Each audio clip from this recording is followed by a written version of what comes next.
All right, here we are. Very lucky to have a quick chat today with Max Hillebrand, the CEO and one of the co-founders of ZK Snacks, which is the parent company of everyone's favorite desktop Bitcoin privacy by default wallet, and that is Wasabi. All right, so we're going to be having a little bit of a non-technical discussion today, and we're going to be talking about the company and the future, and we're going to field some of the questions from our Lightning Ventures investing syndicate, which we are proud supporters, angel investors, advocates, evangelists, and all of that good stuff for mainly early stage Bitcoin native companies. And we like to have videos with CEOs and founders to get our questions in and have a chat about them. So first off, Max, how are you today?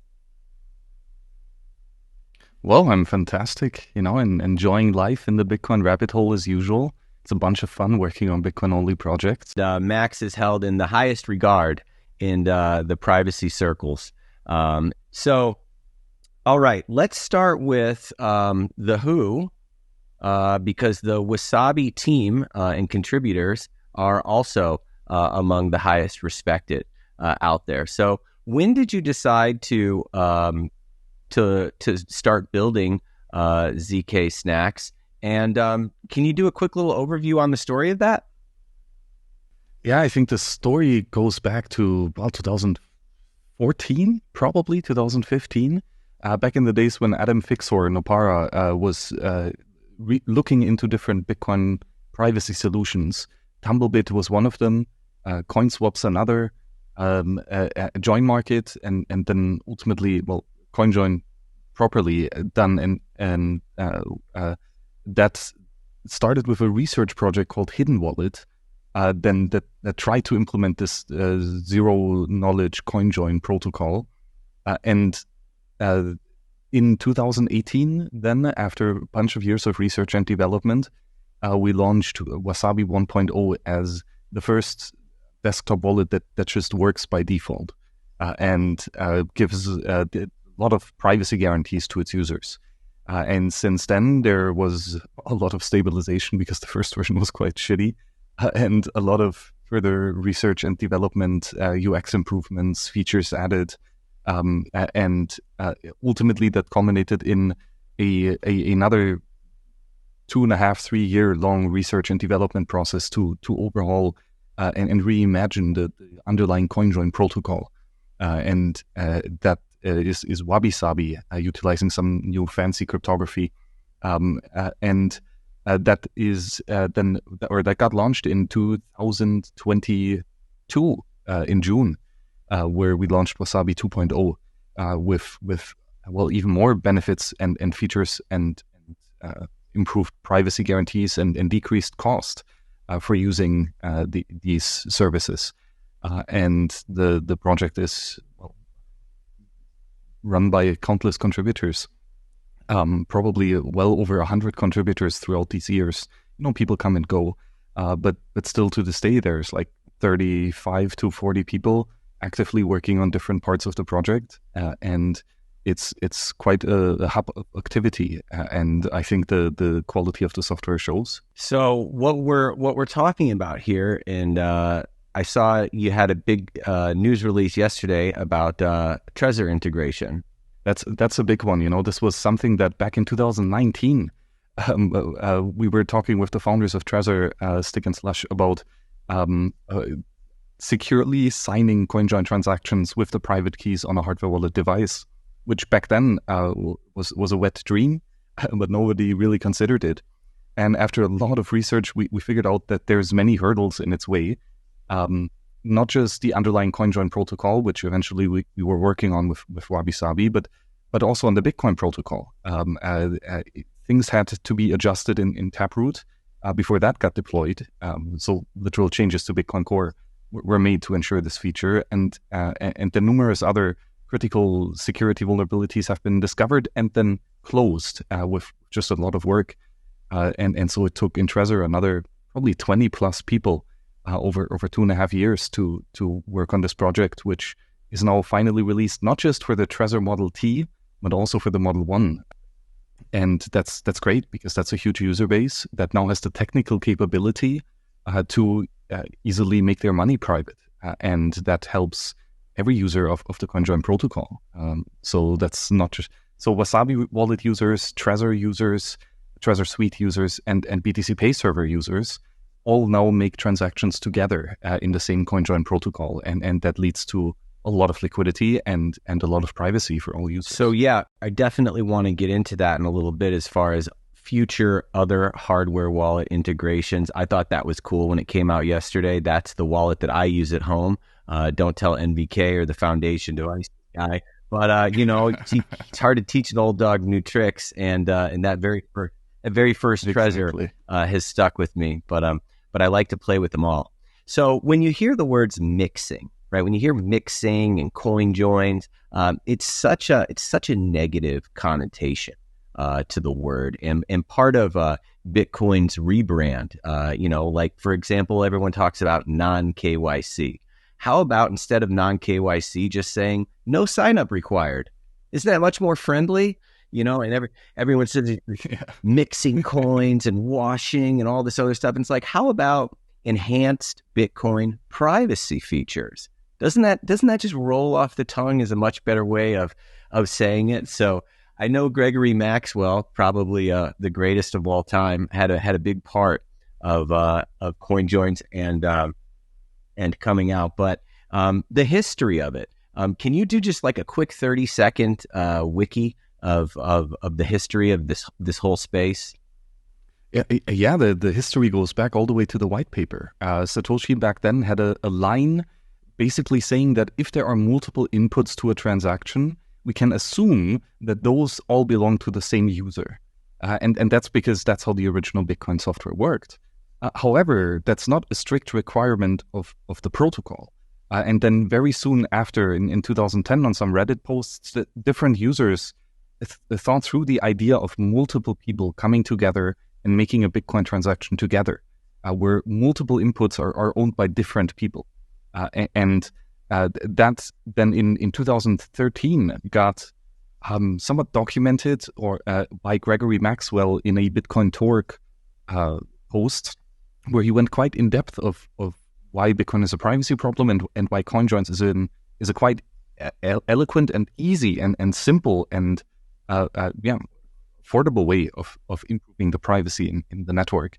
And in that 2013 post he mentioned in like one sentence that there is a central coordinator whom users have to talk to, and this coordinator relays the messages to other users of the CoinJoin system. And the trust in this coordinator can be reduced by the use of Chaumian blind signatures. Full stop. Out of many paragraphs, just one sentence about improving the privacy of the centralized coordinator. And that was then after many... there was also then a Bitcoin CoinJoin bounty, by the way, shortly after this post. Over 100 Bitcoin, I believe, a large amount of Bitcoin were donated to a multi-sig wallet controlled by Peter Woolley, Gregory Maxwell, and Thamos, the moderator of Bitcoin Talk. And they claimed that they will pay out the bounty to any developer or group thereof who would implement a proper CoinJoin solution.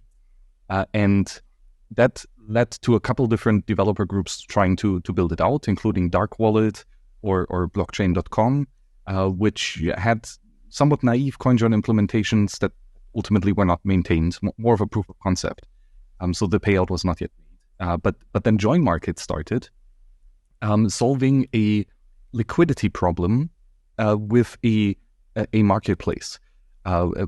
Won't have to go much into the details, but quite genius and crypto economical invention that Join Market is. Very brilliant. And Join Market is still around to this days with numerous improvements on both the security, the privacy, the usability. So great effort there. And part of the CoinJoin bounty did get paid out to Join Market. And then, however, Nopara got back to reading that Gregory Maxwell sentence about improving the privacy against the CoinJoin coordinator. And he dug a bit deeper in what that actually means and what we can do with it. And he published a zero-link cryptography framework for coordinating CoinJoin transactions in a way that the central coordinator does not have the ability to spy on its users, which is a huge important aspect of a holistically secure system. And that then got implemented as a proof of concept in Hidden Wallet and ultimately as a 1.0 stable release with Wasabi Wallet. And years later, we advanced the research on the applied cryptography field of which cryptographic systems can we use to ensure that the privacy against the coordinator is made stronger and especially more flexible, so that we can create larger and more elaborate transactions without having to reveal information to the coordinator. So Wabi-Sabi is this crypto system that makes the coordinator, I would argue, as private as it's ever going to be. And now we can build on top of this coordination protocol and make sure that the entire user journey is private by default and affordable in terms of cost and fast in terms of speed. And most importantly, that it just works easily by default in the background. And I think that's the current state of Bitcoin privacy now. Are you lonely? Is there something missing in your life? Do you like to party? Well, listen up. It's time to spice up your life and start investing in Bitcoin companies. Lightning Ventures makes angel investing in Bitcoin startups fun and easy. Are you curious about the Bitcoin VC world? Care to join the anti-fiat Bitcoin venture capital universe? If yes, don't be shy. Fill out the application at ltng.ventures for a quick and custom onboarding. It's Bitcoin only, of course, because there is no second best. So join the motley crew of hackers, stackers, node runners, and meme masters. Whether you're a pleb or a whale, all are welcome. So groove with us. Be a part of it.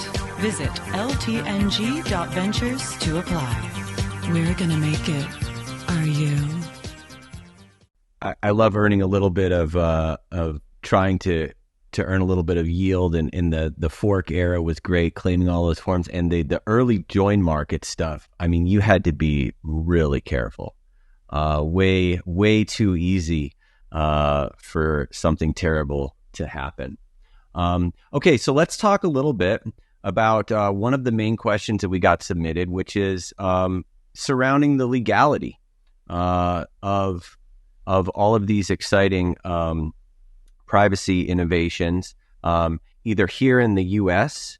Or throughout the world. And maybe your co-founders or there's a lot of legal help and support baked into the ZK Stacks co-founding team. So what is the precedent? Is there any? What is the state of the current legality for this whole area? Yes, the legality is actually quite clear-cut because CoinJoin is by design a non-custodial system, so that it is impossible to steal money from someone. And every transfer is validated and signed by the end user or software. And so the service provider cannot steal any money, or other participants cannot steal money from other users. And because of this non-custodiality, the set of rules is pretty clear cut. This is a communications service. It is not a money service. It is not a transaction system. It's a API to talk to a chat room, basically, both technically and legally speaking. So the operation and the usage of such a CoinJoin coordinator is fully legal. This strongly contrasts to what we've seen in the past in the Bitcoin privacy space, and that is custodial mixers, which are entities that collect money from other people. So the possession of the UTXO transfers from the end user to a service provider, and the service provider, after some time, sends a different set of UTXOs back to that user so far waited on getting his money back. And this does guarantee a substantial amount of privacy.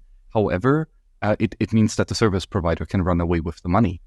And under these conditions, we're talking about a bank, a money warehouse, someone holding and custodying the control over certain assets, while the legal ownership over those assets retain with the original users. And this is a very trusted environment. And there are laws about how a service provider of such a service ought or has to behave. And there's good reasons for these laws because, well, people lost a lot of money, and these laws seemed to have reduced the amount of suffering, and therefore we have them, right? And they are here and they are enforced. So the crucial difference of CoinJoins is precisely in the fact that it is not a custodial system, right? And therefore it is not a money service business, and therefore the regulations that we have akin in the banking system does not apply to it. And there might have, so it's to some extent it's a bit similar to a VPN. You know, a VPN is a communications provider. They pass messages left and right among users, and it is very much a legal system to run such a software non for profit, just for yourself, or even to offer it to other people. That is a legal part. But what we've seen now with VPNs, for example, after years of these things being a thing and actively being used, that now some jurisdictions have some custom regulation specifically tailored for VPNs. In Switzerland, for example, a VPN provider is now classified as a telecommunications service provider, which is rather broadly defined, but specifically about providing access to the internet for all types of information. And there comes a lot of responsibility and legal responsibility with such a classification. So something like this might eventually come to CoinJoin coordinators, to Lightning Network node operators, to multi-sig quorum participants. All of these special use cases of Bitcoin technologies to sidechain operators, right? To Fedimint custodians, etc. All of these things that are currently legal according to the existing set of rules might have additional set of rules applied. And then the jurisdiction of the operating entity is important, as well as the jurisdiction of the users. And this is something we'll definitely keep an eye on how this evolves in the future. But so far, as we currently understand it in all of the numerous jurisdictions that we have inquired, operating and using a CoinJoin coordinator is perfect. So probably the most, if not one of the most hated Bitcoin companies out there that I believe is maybe a $8 billion valuation at their peak is Chainalysis. So when Chainalysis does whatever they do, are you the is this the anti-Chainalysis? Would this effectively thwart their efforts in what they do, and how does that relationship work? Yeah, it's a really good question. I think it's a cat and mouse game to a large extent, and I don't think that either sides will stop their work anytime soon. People want to look at the available metadata and draw meaningful conclusions out of that for numerous different reasons, right? To catch criminals, to run a more profitable business, to influence the minds of people. Whatever it is, there's many different reasons for looking at metadata and analyzing it and drawing a narrative out of it. Simultaneously, there will always be a demand to ensure that you are leaking as little of sensitive metadata as possible. And so on one hand is the that aspect of improving the privacy and the security of systems so that the quantity and quality of metadata is decreased. And there have been huge breakthroughs made in the last couple of years in Bitcoin specifically. And I see a lot of additional improvements on the privacy and security of Bitcoin in the future. But simultaneously, the technologies and the power to analyze this metadata has substantially increased. And data analysis is also on a quite exponential growth.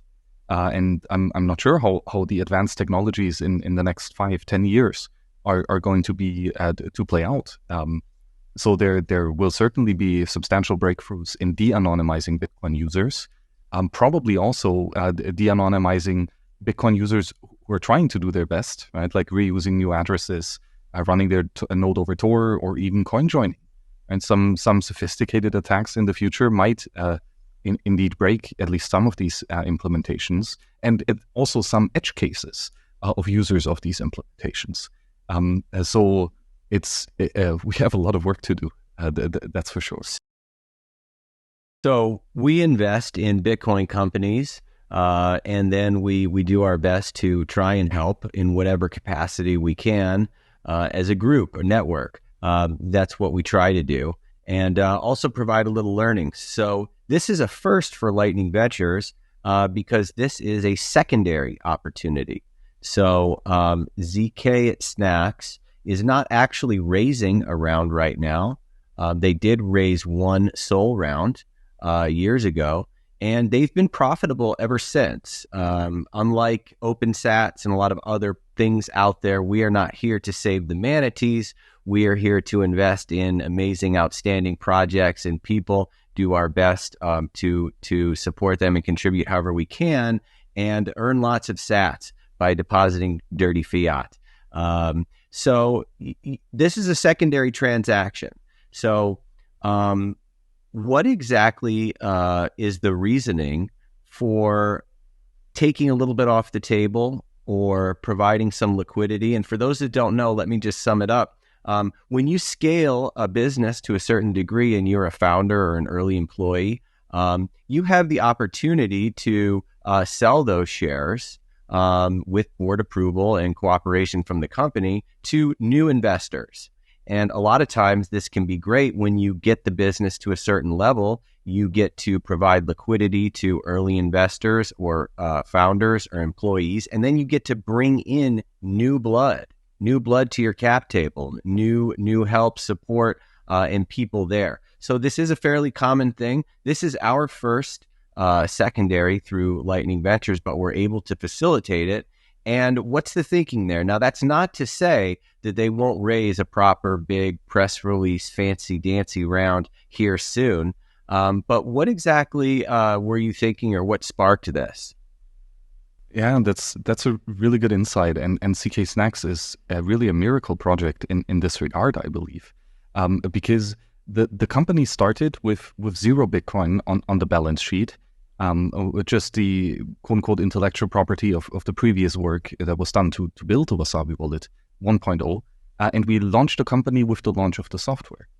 So the company had a working product right away.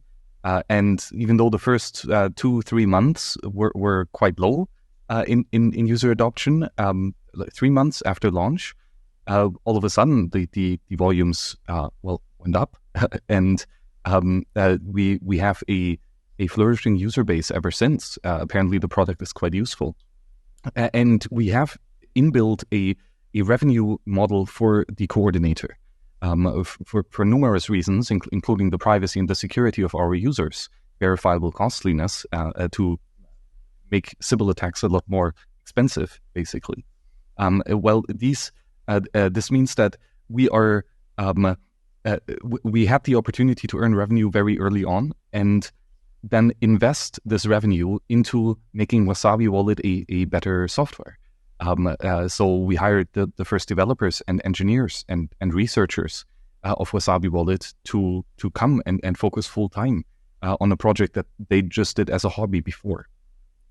So we very much started out as a volunteer free software project, then realized the potential for a company there and executed on creating the company. And that now means that, by now we are, again, supporting 35-40 people more or less full time. And still to this day, we have not raised a capital round. Even in 2019, this was a secondary round to sell a small amount of assets to Cypherpunk Holdings, a Canadian venture capital fund. And this was also not to raise more money in order to pay developers, etc. Because, and the fundamental reason is, we don't need money from someone else. We get money from our users. And that money is plenty enough to run a healthy and prosperous and growing team of quite motivated and dedicated people.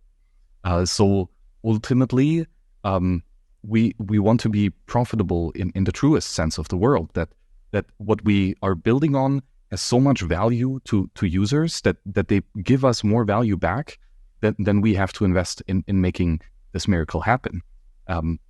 That's where the actual creation comes from. So we definitely want to be profitable, and we've always had a focus on this, and gradually scaled our development efforts as our revenue increased, and that has been working quite well, and we have a decent amount of savings now and ongoing revenue to continue even our rather upscaled venture now. And well, sure, we could double another couple times, especially if we have a bunch of venture capital to throw at the problem. But that also leads to a lot of inefficiencies, and scaling the companies just for the scale of bigger rounds and more employees isn't really worth it. There's also a lot of benefit of having a rather small team, and the communication complexities, etc., of a smaller group is way more manageable. So also, it's just difficult to spend a lot of money at once. And it sometimes makes sense to be a lot more careful and not wasting your all money on a bunch of different projects, but being able to focus on those handful selected projects that are actually worth it, that actually return a profit denominated in Bitcoin, which is also bloody difficult, but we want to have at the end of the day more Bitcoin. That's the unit of account of the company and our balance sheet, and that's another difficult task to fulfill. But so far we're doing a decent job at it, and just with existing cash flows, I think we can even finance the next round of scaling. Now, if eventually we need more cash, we're definitely open to raise capital for the first time. I'm sure it will be a big adventure, but until then, let the users show us of how valuable they find the product, and let us invest an adequate amount back to make sure that everything's going to be efficiently allocated. All right. So he said a lot of stuff there. The first thing to think about when you're evaluating secondaries, which that's my first investments were in secondaries, because usually they're later stage, and there's much less to lose because they've proven themselves. And it's not always a bad thing when a founder or an early employee wants to sell some or part or a portion to someone for their equity. There might be a life event. Maybe they have a kid on the way, or they're buying a house, or maybe they want to beef up their own personal stack. So that's something to think about when in evaluating secondary opportunities. The other thing here that's really great, and founders should take notice, is you essentially scaled this company with nothing. Okay, and that's kind of the joke in VC and with a lot of inexperienced founders is, oh my gosh, I've got the best idea. The first thing I need to do is raise $3 million so I can go ahead and do it. And what Max and the team over there have done is essentially built everything that this is. And we can't go into revenue and numbers, but it's very profitable. It's very profitable doing this, which is paid annually in Bitcoin, which actually leads us to the second most asked question, which is, how do Bitcoin dividends work? How often are they paid? And, unlike every other early stage Bitcoin startup or even just technology startup that's, making flying cars and robotic lawnmowers, there aren't really many dividends, if not ever, There are many companies that go public and still lose money. So it's nice to have an opportunity to earn Bitcoin dividends paid. How so? I believe you've paid them every year that you've for the past maybe 4 years. But you want to talk just a little bit about some of that and the thinking there? A lot of companies, by the way, if they're denominated in fiat, anything that they make, they just pile back into the company. That includes potentially mismanaging funds by piling some revenues or profits that they have. But Max is insistent in paying Bitcoin dividends, and right along with paying anyone who is an investor in the company in Bitcoin dividends, he gets to pay himself, which must feel pretty good as well. So what do you want to say about that, buddy? Like that you can run and scale to a huge business and go public without ever paying dividends is I think, a dire symptom of how fucked up the fiat world is. Because, I mean, who's like, how are you being productive when you keep taking on money from the outside to continue funding the venture? That doesn't make sense, right? A project should be self-sustainable. It should run and continue by itself, and profit is quite important, and also the payback on capital, right? Bitcoin is damn precious, right? And handing over your Bitcoin to someone else and saying, hey, you protect the Bitcoin, right? And more than that, you try to get me more Bitcoin back in the future, right? That's a really ambitious claim. It's difficult enough to keep your Bitcoin secure, let alone to try to earn a return on it. So being profitable is not easy in Bitcoin, and it nevertheless, that's ultimately what we want to do, right? If you're not profitable, you're burning more and more Bitcoin every year while you continue trying to solve the problem. Then, sooner or later you're going to run out of money. Then might as well stop now, and at least you have some Bitcoin left. So dividends are important to reward, the founders and the capitalists, basically. That's dividends come after the expenses, and this means that if the management of the company has already tried its best to spend as much money as was required to solve the problems available. As I said earlier, it's difficult to spend a lot of money, actually. Throwing it out of the window, sure, but trying to make it profitably and investing your money so that it actually returns an interest is difficult. Just having more money available to throw out without needing to justify it on are we ever going to get any return on those Bitcoin? That's not good. So and as you said, once a year we basically make the decision of how does the treasury of the company look, what's the savings rate, and how was our incoming revenue, how was our expenses, how are our volumes looking, download numbers, etc. But where do we see the future? Then bonuses get paid out to contributors of the project, as well as the owners of the company. One cool thing there is that they're very supportive of other projects. The HRF donation, Tor, that's monthly. They support and pay it forward quite a bit, and still manage to make a profit and pay it out in Bitcoin. Just real quick, for what I can say on it, because it was, we got a lot of questions about it, was how are we going to handle these Bitcoin dividend payments through our SPV, right? Which is an SPV is a special purpose vehicle. That's a fancy word for it. And that's one line on a cap table. So instead of taking all these small checks and having many different names on your cap table, you get to take one line and kind of group everyone in there. Okay, that's what happens with syndicate investing and a lot of these type of secondaries. So for everyone that's in there, our SPV is going to receive Bitcoin dividends. And how are we going to handle that? Well, first off, it's pretty cool because Wasabi and they're on the forefront and the cutting edge of all of this privacy. And this very dividend being paid in Bitcoin is also on that cutting edge. I've never heard of anything like that, and neither has AngelList. And they said, "Oh, it's funny." They're like, "Oh, it's like a token warrant," and I'm like, "No, it doesn't work." They said, "Well, you can put your tokens." It's like, no. But first off, the SPV.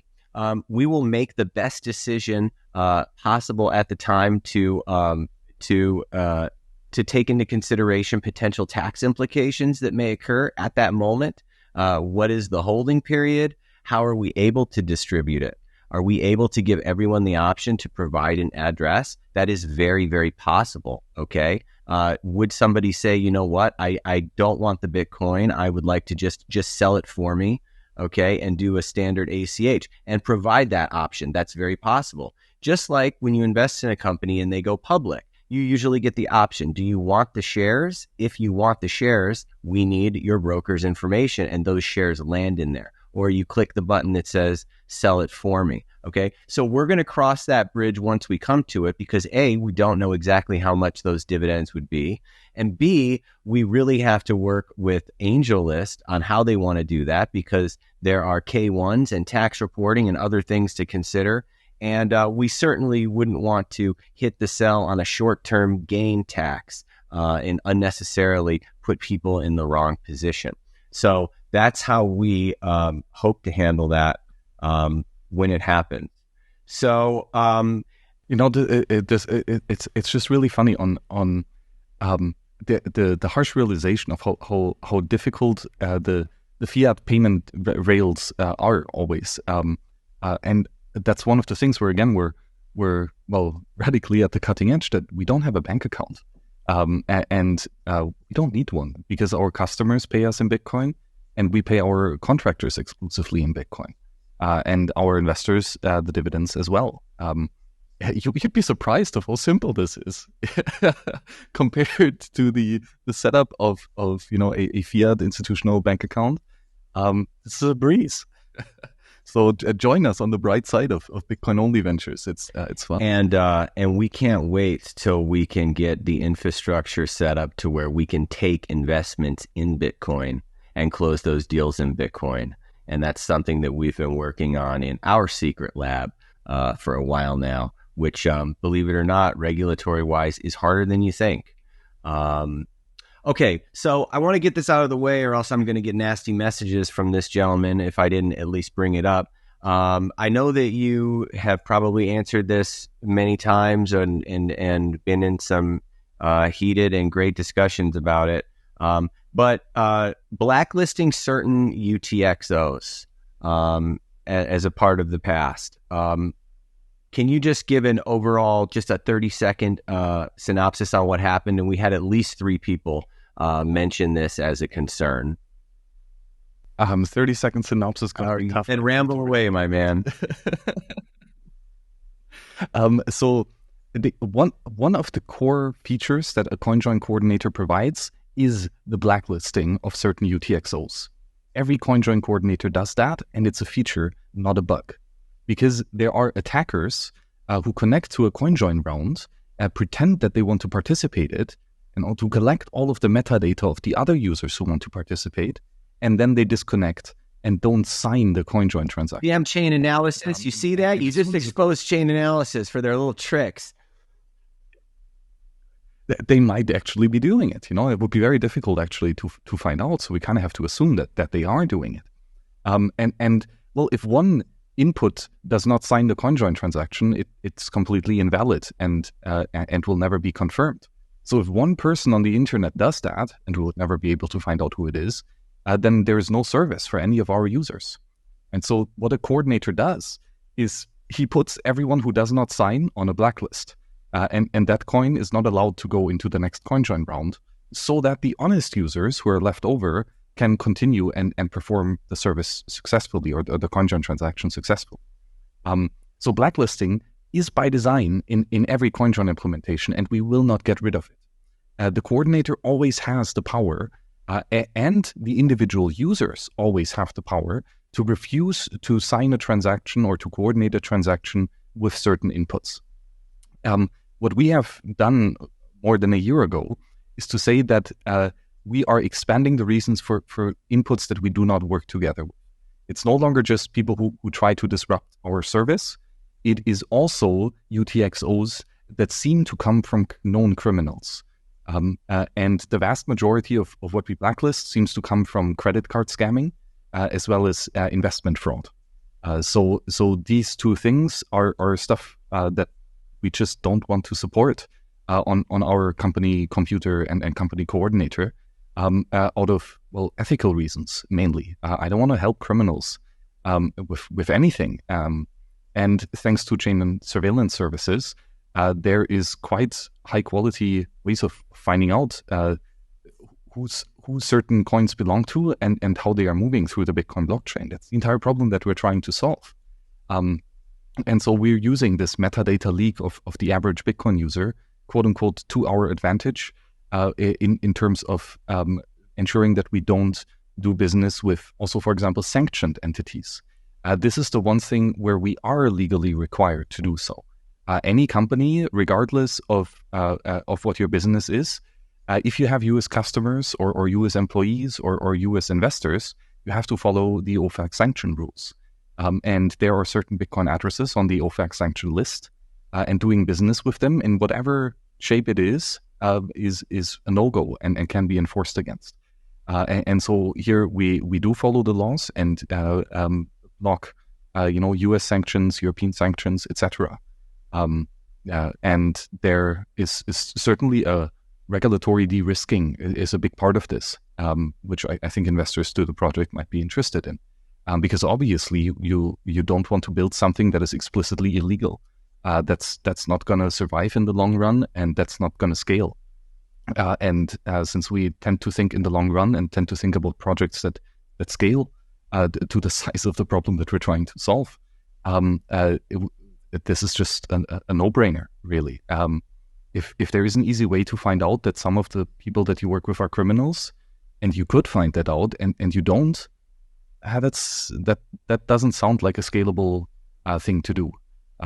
So that's why we've made the decision that we've made, and that's why I think it's not just a good business decision and a good legal decision, but also a ethical decision from just people who want to make the world a better place. And helping people who steal credit card information isn't really the thing that I want to do. Yeah. Well said. Okay, so we are 42 minutes into this thing, and we're going to wrap it up because I've been told by Mr. Producer that we should keep our videos shorter. So let's talk real quick about the revenue, and without getting into those Bitcoin dividends, they have kind of varied just about as wildly as the Bitcoin price. I wanted to chat with you about why that might be much higher in some years, and in a high fee environment like we've been in, what does that do to your revenue, and kind of how do you see that moving forward if you stay in a high fee environment, and which do you actually prefer?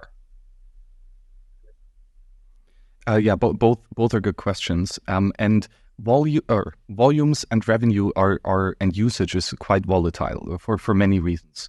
In the very early days, nobody knew about Wasabi. And then eventually we appeared on podcasts, etc. So the word spread a little bit, and that led to a wave. But then people forget about early alpha projects, etc. And so there are some just natural hype cycles in any startup. On top of that, we're a Bitcoin startup, so that means the Bitcoin price goes crazy, and that affects everyone in the market, most definitely. And then also the technology has improved, right? Where the first versions didn't work that great, and then they started to work better. Then there were, denial of service attacks, or the Tor network got down, and that all of a sudden affects the provision of the service. And if the server is down, you're not making any revenue. And how does this go in the future? I think we're definitely expanding the possibility of people to use it. And in the beginning, it was only Wasabi Wallet users who could become our customers. Now Trezor Suite users, a massive user base, 10x, 100x larger than Wasabi at this point. They are now able to be CoinJoin users and our customer.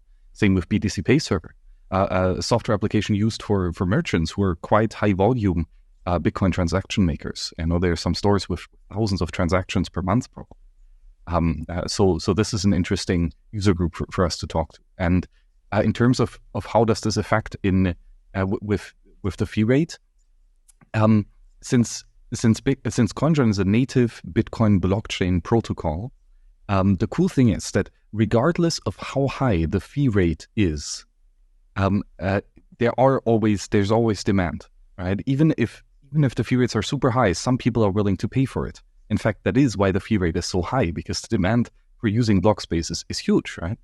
And the general gist is that anything that you do on the blockchain, you could be doing in a CoinJoin. Right? If you send from your hardware wallet to your hot wallet, that could be a CoinJoin. From hot wallet to hardware wallet or to a multisig, that could be a CoinJoin. To open a Lightning Network channel, that could be a CoinJoin. To make your DLC contracts or RGB state transitions, whatever, that could all be inside a CoinJoin.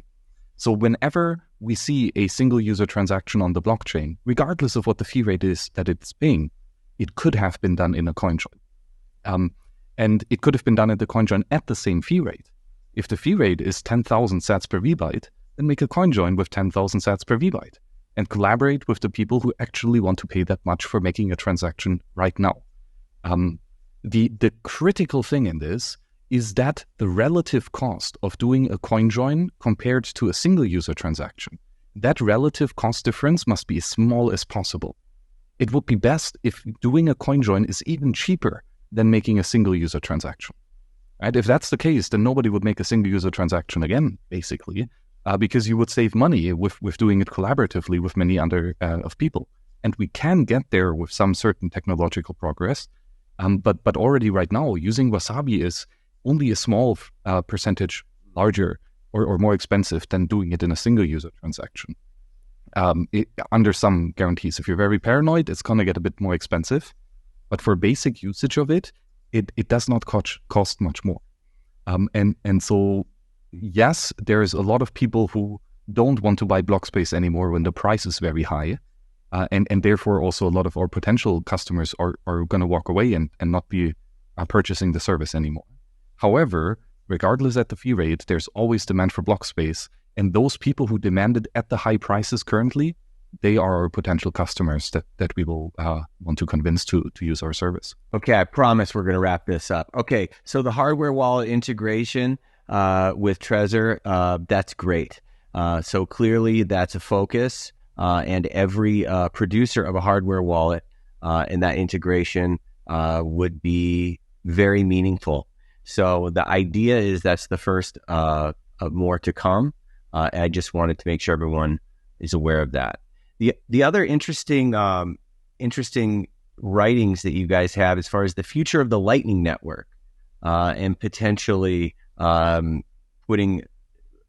I mean, look, I don't understand it, and this isn't supposed to be a technical conversation, but incorporating Lightning, is that something that's in the near future, or is that a few years out? It is something that we've started the research on, finally. Last year we did the lightningprivacy.com research. The conclusion of that is we're pretty close of having the possibility to implement a Lightning Network node client that checks off most privacy concerns that we would currently have. So there was an insane amount of progress in Lightning, especially in the last year when it comes to privacy. And a lot of the attack vectors have been or are being closed. And we're getting pretty close of seeing a privacy-preserving Lightning wallet. I think Mutiny is the best example right now in the short term. And I think we can do even better than that. And the question is, when will it come? So two questions. When will it come to be done in a CoinJoin, and that can be already right now. We have Taproot inputs and outputs in Wabi-Sabi CoinJoins right now.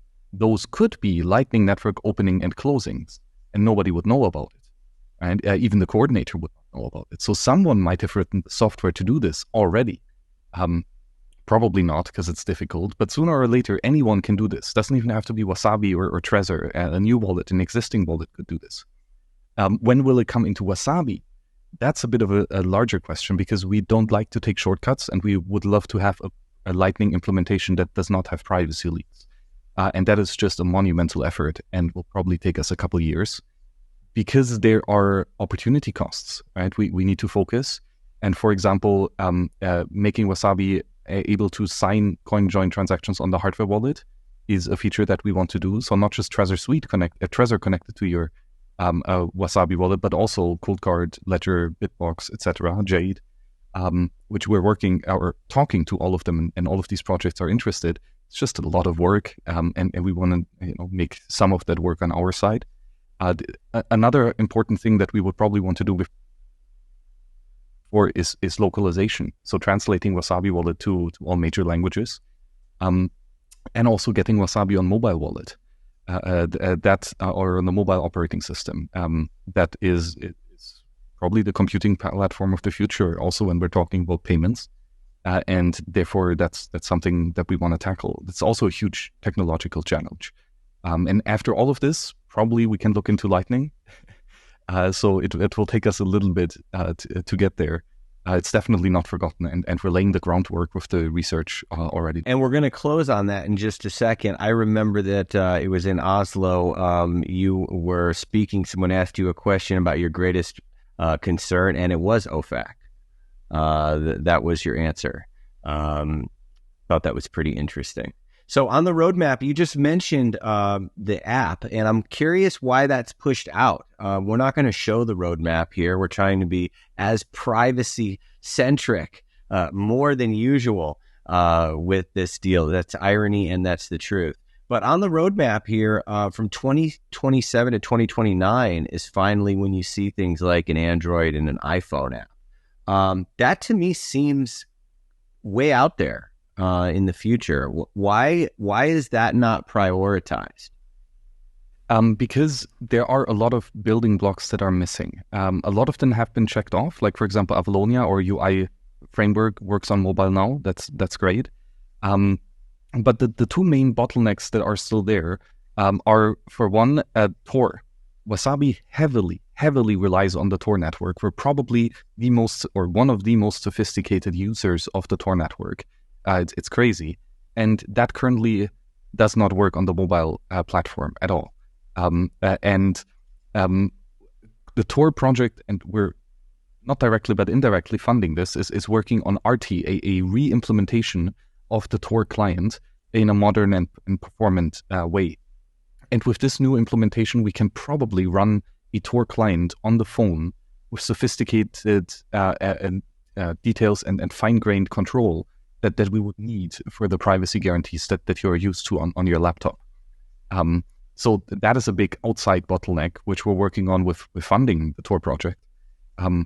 Another thing is wallet loading speed. The way that most mobile wallets compromise on having a fast loading experience is by sending all of your addresses to a third party and asking that third party, hey, here's my address, tell me how much money I have. And that works super fast, but the downside is that other guy now knows which addresses are yours, and that's just not acceptable. We get around this by using something known as block filters, but that takes quite a lot of time to synchronize. With wallets of many transactions, it can take days to open your wallet, even on the desktop. We have and continue to do numerous, like 10x, 100x loading speed improvements as we continue to work on it, but we're just still far away from what a mobile user experience would want. You can't just open an app when you're at the counter wanting to make a payment, and then you have to wait 30 minutes before the wallet loads. That's just not a user experience that would be worth it right now. And that just means there's a lot of issues that have to be improved for any computation platform. And before we actually have a shippable product on compute or on mobile, we will have to make more of these fundamental improvements before we can get there. And opportunity cost is another thing. Right? We are a rather small team. Maybe if we raise a lot of money, we could make it faster. Who knows? But maybe it would just take us more time if we double the size of our team. Okay, cool. Look, I think that's gonna do it for us here. Somebody mentioned something about the reliance on Tor, and if you're looking at some other options that are out there, or if that is, when the DDoS stuff happens, like, how does that affect your business? I mean, we could sit here and talk forever, but in short, is there sort of a backup or something that you're looking at with Tor alternatives? In short, no, there isn't a backup. Tor is by far the best option that we have. Unfortunately, as shitty as it is, everything else is even worse if you look at it closely. And the development effort behind Tor is still the most sophisticated. As underfunded as the Tor project is, it still has more funds than any other anonymity network out there. Plus the long-term reputation and the huge usage numbers of Tor. So I think we have to make Tor better, and that's what we're currently doing. That's why we're funding the Tor project every month to hire 2 developers to make it better.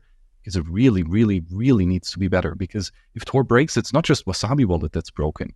It's Bisq, Join Market, Lightning Network, Bitcoin nodes. All of this shit would go down.